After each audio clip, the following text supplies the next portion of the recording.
It's my privilege to introduce our first speaker for the night. Tim O'Hare has graced our stage many times, and we always learn useful and compelling information from him, so tonight will be no exception. You probably know that Tim heads a local law firm. Perhaps you've heard him on the radio, filling in for the likes of Mark Davis on occasion. I tune in and hear that sometimes. Tim is here tonight in his capacity as chair of the Tarrant County GOP. And he's going to educate us about the GOP convention system process. How many of you have attended a convention here in Texas? Pretty good. Do y'all need to learn something more about it so we can be more effective when we're there? Well, come on up to the stage, Tim. Give a warm welcome to Tim. Thank you. I'll take that one. Replace it. Hey, good evening, everybody. How are you? Oh, there we go. Well, it's good to be here. Thank you, Julie, for inviting me. I always appreciate when you invite me. I especially appreciate it when it means I get to miss an hour and a half of figure skating. So that's all that's been on in my house now for 5 days. I can't wait to get out of the house. Anybody need me to come paint, mow the yard? Let me know till figure skating is over. Before I talk to you a little bit about the convention process and all the different aspects of it, let me talk to you just about the transition from my administration, if you will, and Darrell's. So everybody knows Darrell, stand up. Everybody knows Darrell, of course. Let's give him a big round of applause. He's taken my place. My term ends on June the 10th, and Darrell will take over then. I want you to know how I'm handling that with Darrell. This will be a seamless transition. I will be working with him every step of the way. And I will tell you, Jen Hall did the same with me. She was, I know in years past we may have had some weird turnovers, but I'll give Darrell every email I have, every phone number, every contact, every donor list, and we'll be working together. In fact, some news that I just shared with Darrell, which I just got about an hour and a half before I got here. So thanks to those of you who came to the Lincoln Day dinner, our sponsors. Thank you, Julie and Fred, for coming. I've tried to work with the Tea Party during the time that I've been in there. She's worked with us. It's been fantastic. It's been a good partnership. I know that will continue with Darrell. And we just got the news based on all the numbers. So the Tarrant County GOP will be fully funded through the next Lincoln Day dinner. So Darrell gets to start with all the money that can buy everything we need. So that's good. You all know early voting starts for the primary February 20th, runs through March 2nd, Election Day March 6th. Then we have our local elections on May 5th, and then the primary runoff, which we will have this year. There's a couple of judicial races that have 5 candidates in them. We've got land commissioner race, which everyone may see a runoff, so we'll have our primary runoff on May 22nd. So that's it for the elections.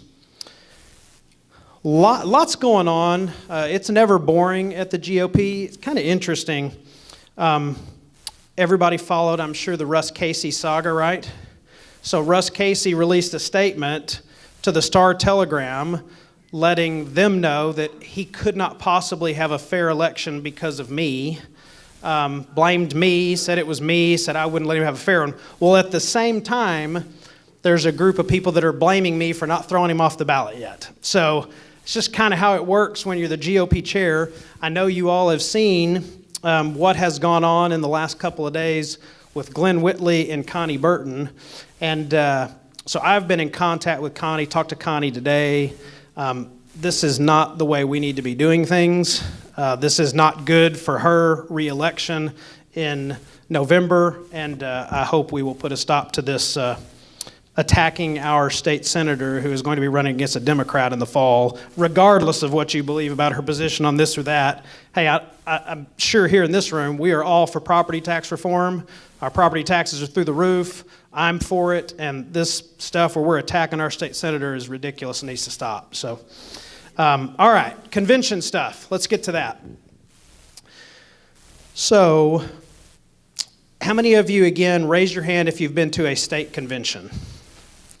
So that's probably about half, maybe a little more than half. Why do you go to a state convention? There's 5 main reasons. So the state convention this year is June 14th through the 16th. It's in San Antonio. So we have it every 2 years in Texas. It's the largest political convention in the world. 2 years ago, it was in Dallas. The previous 2 before that, going back 4 and 6 years ago, was here in Fort Worth. You may know the Democrats are bringing their state convention to Tarrant County. We're taking ours to Bexar County, so 2 can play that game. And here are the 5 reasons. The 5 reasons to go to the state GOP convention are: 1 is, and probably the most important, although that's arguable, it's to be part of the process to choose our platform. And so, how many of you, and this is going to put some of you on the spot, elected officials or candidates excluded, I don't want you to get in trouble over this, how many of you have read the platform? Okay, it's a lot of you. I would tell you most elected officials in the state have not read the platform.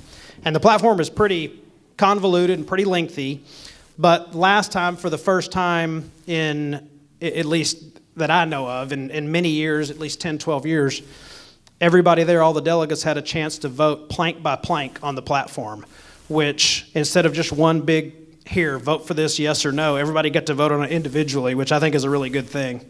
And this is what we use to keep our elected officials, to hold them accountable. This is our chance to tell them this is what we expect you to work on and you to do. And they don't always do it, but I will tell you the awareness of the platform has certainly been raised in recent years, and we need this room, everybody here, to go to San Antonio and be part of this. We need, and if you don't, what happens? Well, then you don't know what's going to happen, and they're going to pass things you wish they didn't pass, and we're going to have a platform that doesn't represent Tea Party values. And we all know what this says right here. I don't know how you can be a Republican and not be for these things. This seems pretty simple, easy to understand, but we get a lot of stuff that goes on that doesn't reflect these values. So we need Tea Party people there, no doubt about it. I hope you will try to attend. So that's in San Antonio, again, June 14th through the 16th. So that's number 1, be a part of the process, choose a platform. So the convention meets every 2 years. In every 2 years, you go vote for the state GOP chairman or chairwoman and the vice chairman or chairwoman, which you'll have a chance to do that again in June. Also something, and this room is really informed and educated, you know, sometimes all of us on the inside, we think that everybody knows the stuff we know. If you knocked on a door and said, what's an SREC? 99% of people that reliably vote Republican every primary, every November, have no earthly idea what that is. But it can absolutely have a big influence on the way our state GOP is run. So SREC stands for State Republican Executive Committee. Each Senate district has 2, a man and a woman, and you in Tarrant County, so we have 4 Senate districts that either cover Tarrant County or have part of Tarrant County. Senate District 9, Kelly Hancock has that seat. Senate District 10, Connie Burton has that seat. 12, that's Jane Nelson, and 22, that's Brian Birdwell. So we have 8 SREC representatives. There's 31 state Senate districts in Texas. Each one has a man and a woman. You get to vote on that every 2 years, and that's really an unheralded position, but it's an important position. So that's another reason that you want to go there. You also can learn how to be a better activist. You can learn how to run campaigns. You can learn how to block walk better. You can learn how to knock on doors better. There's all kinds of seminars and things to go to that can help you do a better job, whether you're a precinct chair, whether you're an elected official, whether you want to run for office, whether you just like knocking on doors, writing checks to candidates, whether you just blog, whatever it is you do, they usually have something there that can help you grow and improve in what you're doing. And we need more people like the ones in this room to be involved and to go to those things. And so that's another important thing you can do there. 5th thing is build relationships.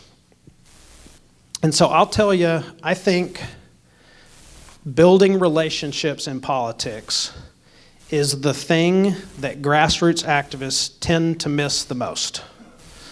And we build relationships with each other, but we don't build relationships with a lot of people. And I can tell you, you can catch a whole lot more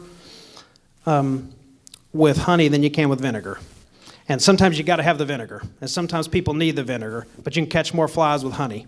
And building the relationships, that's a place you can go do it. You can meet the elected officials that you don't know. You can get to know them better. And there's all kinds of events. There's pro-life banquets, and there's fiscal responsibility banquets, and there's all kinds of things you can go to make relationships. And in politics, I think everybody in this room knows that relationships are key. So those, I think, are the 5 important reasons to be there. There's others. You have different ideas as to why you need to be there. But if we don't show up, if we're not there to have our voices heard, then we don't